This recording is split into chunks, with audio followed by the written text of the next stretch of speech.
In this video, I'm going to spend a few minutes showing you how to combine like terms. Remember, combining like terms is really just adding together all of your variable terms and all of your constants so that you can write your expression in simplest terms. So let's start with -4 times 3x minus 6 plus 2x. Every time we do a problem like this, we're going to follow the same 3 steps. First, you're going to rewrite it using addition instead of subtraction. So all we did was change this subtraction to add the opposite. The second step is going to be to do the distributive property. So we're going to do -4 times 3x, which tells us that we have -12x, plus -4 times -6 is going to give me +24 plus my 2x over here. And now the third and final step is going to be to identify your like terms. And again, I suggest highlighting them or underlining them so it's easier to see them. And now we're just going to combine them.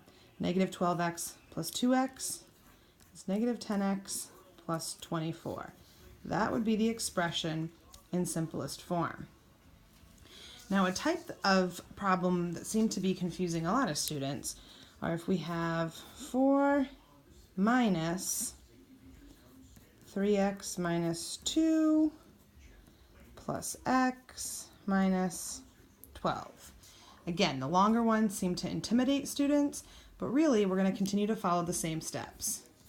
First, change subtraction to add the opposite. I'm going to put my negative sign up here just so I don't lose it. My subtraction, add the opposite, and another subtraction, add the opposite.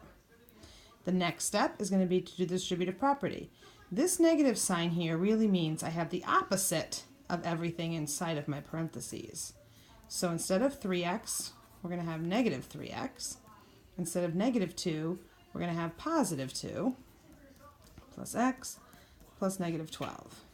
Now we can go ahead and combine all of our like terms. So I'm going to circle my constants. I underlined my variables so that way I don't lose any. And now let's start combining. -3x plus x. This is really 1x. We don't write the number 1, the coefficient 1, but it's really 1x. So -3x plus 1x gives me -2x plus 4 plus 2 is 6, and 6 plus -12 is -6.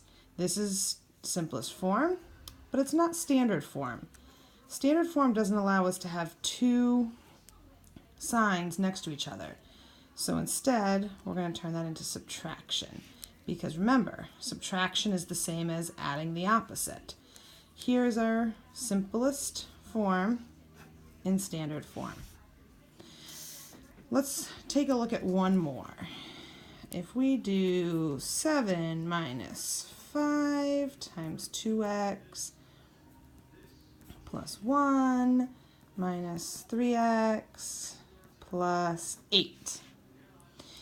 Same process we've been doing. First, we're going to change subtraction to add the opposite. 2x plus 1, my subtraction, I'm going to change to add the opposite, plus 8. What's the next step? That's right, distributive property. So we're going to do 7 plus -5 times 2 is -10x, plus -5 times 1 is -5, plus -3x, plus 8.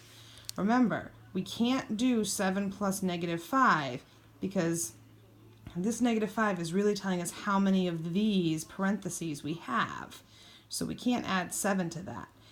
Also, thinking of order of operations, we need to do multiplication before we do addition. So now that we've done our distributive property, again, I'm going to identify my like terms.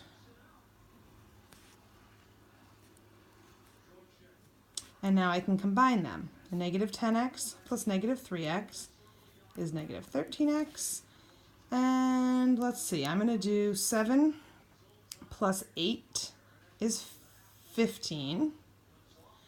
Plus negative 5 is actually 10. And there's my answer in simplest form.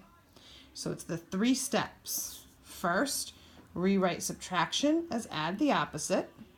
Second, do your distributive property. And third, combine your like terms.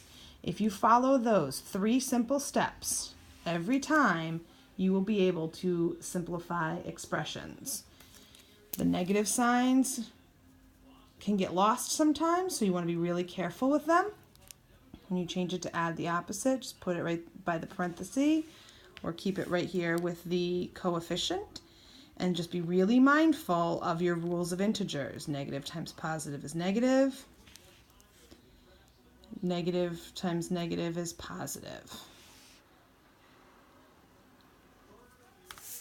I hope this was helpful to you. Now you're going to go ahead and try a few problems and see if you've gotten better at equivalent expressions. Good luck.